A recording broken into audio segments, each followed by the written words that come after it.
before I get into it, I just want to do some background of I'll be talking about King Hezekiah, but before I do that, I will talk about his father first. And you can find this story in Second Chronicles chapter 28. So King Ahaz is described in the Bible as an evil king because he committed so many abominations by worshiping other gods. He would offer his children as sacrifices to these gods.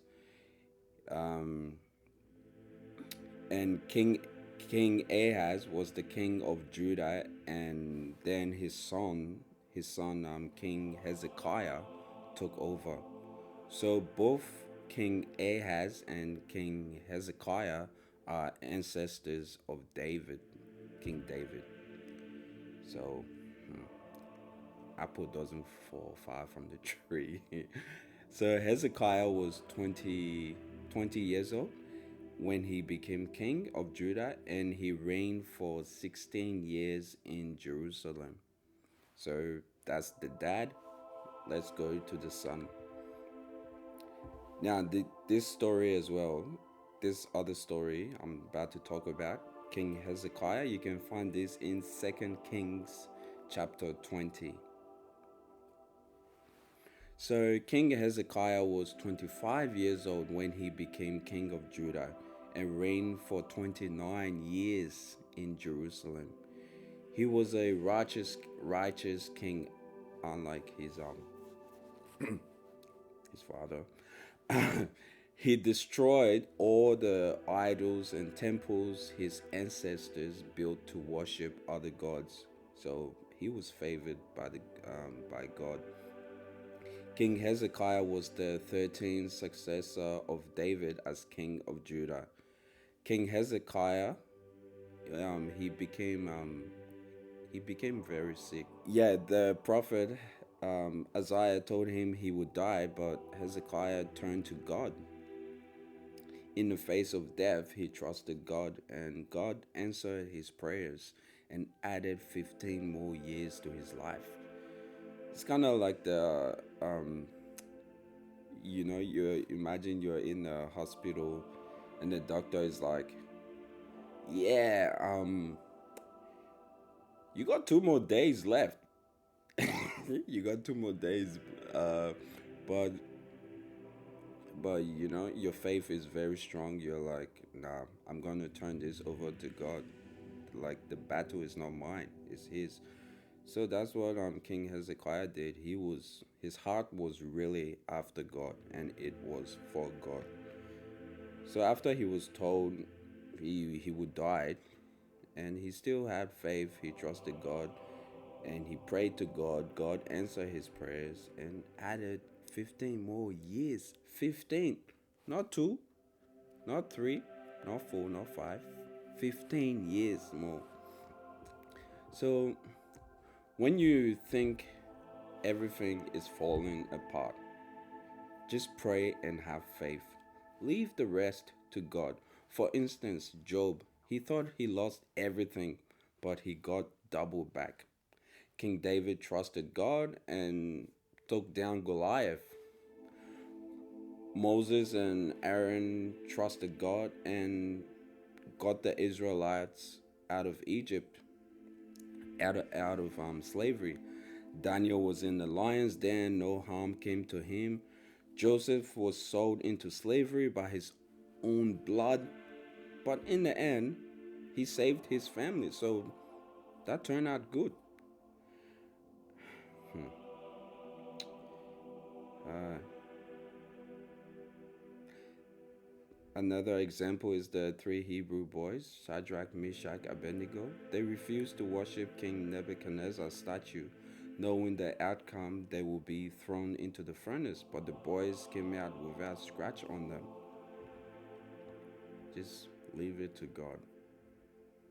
When that doctor is telling you nonsense, it's like, look, dog, you gotta go. And it's like, nah, I still got a few more years here. Um, so I want to talk about this uh, there's this main question that always come up. It's like, why does bad thing happen to good people? Was Jesus a bad person? Was he? Take some time, pause the video or whatever, and simmer on that. Let it simmer. When it start to boil, then you can play the video. Um, but he still got crucified. He did nothing, but he was still crucified.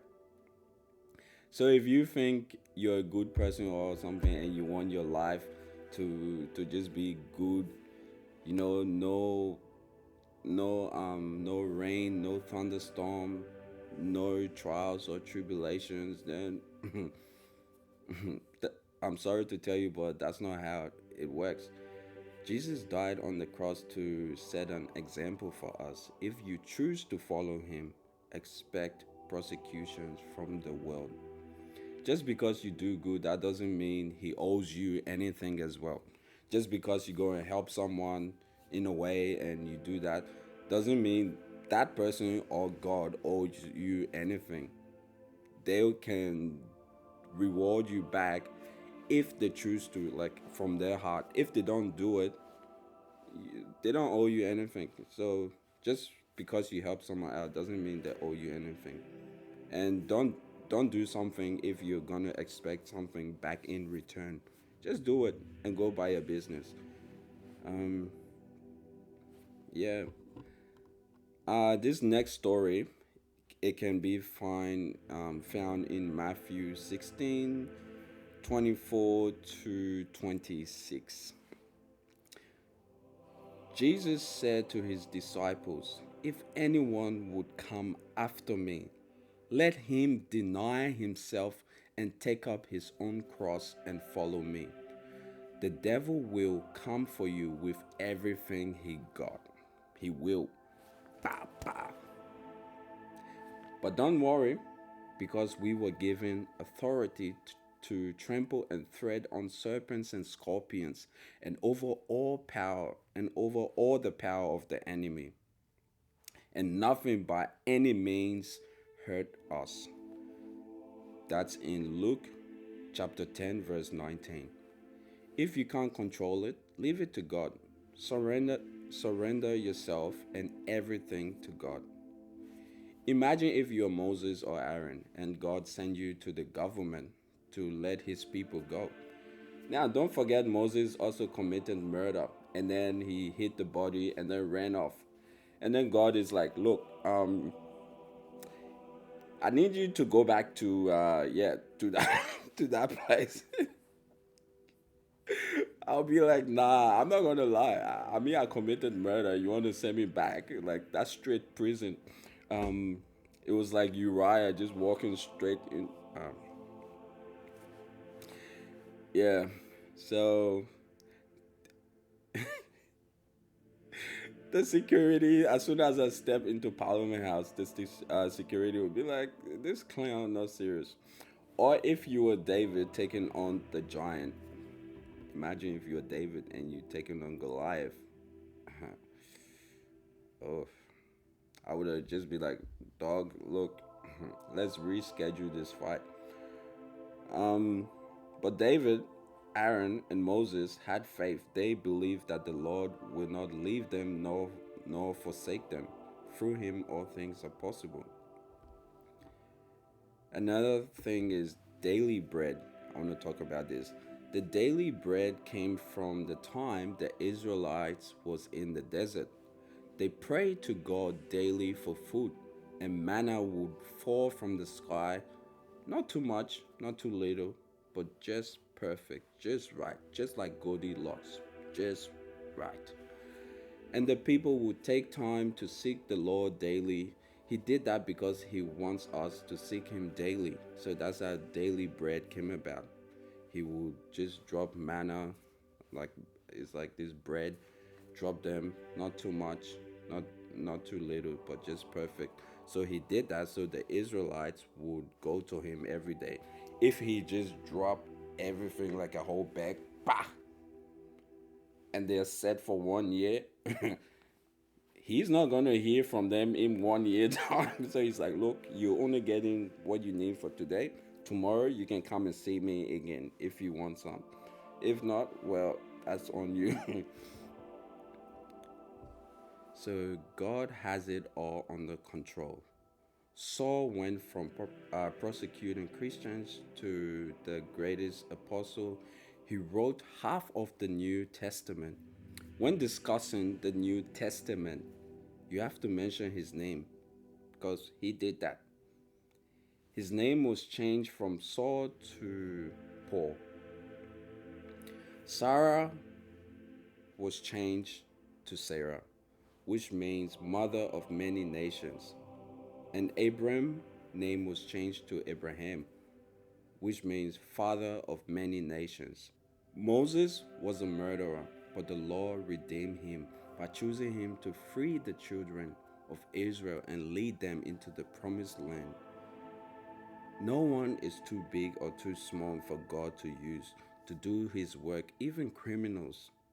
Imagine if you were Moses, you killed someone and escaped the sin, but then God appears to you and say, look, I need you to go back to that crime scene. And then when you get there, you start talking with Pharaoh and his people. You know, it's like this guy really came back to do some tricks here after killing one of my people. And I know if that was me, I would hesitate a bit, because I know that they were waiting for me. Yeah, it's not easy to follow Jesus, but in the end, it's worth it. Um, for example, again, I'm going to use Job again as an example. God used to brag to the devil every now and then. Look at how faithful my servant Job is. The devil was like, yeah, of course he's going to be faithful to you. Look at all the stuff you've blessed him with, and look at all the wealth and everything he has. Of course he's going to be faithful. And the devil proposed an idea. He's like, look, let me go there in his life, stir some things up, shake him a bit, and see if he will still be faithful to you. And God was like, all right, do what you got to do. But do not take his life. Don't even think about it. So that's how the devil went, did his thing, got Job sick.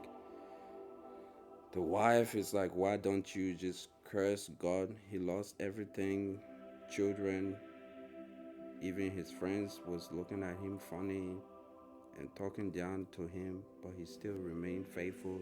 And in the end, he got double. So Jesus carried the cross that was never his to carry in the first place, to wash away our sins. Oh, sorry. By the way, um, whoever does not carry his own cross and follow me cannot be my disciple. You can find that in Luke 14:27. What I'm talking about here now. I forgot to mention that. Jesus carried the cross that was never his to carry in the first place, to wash away our sins.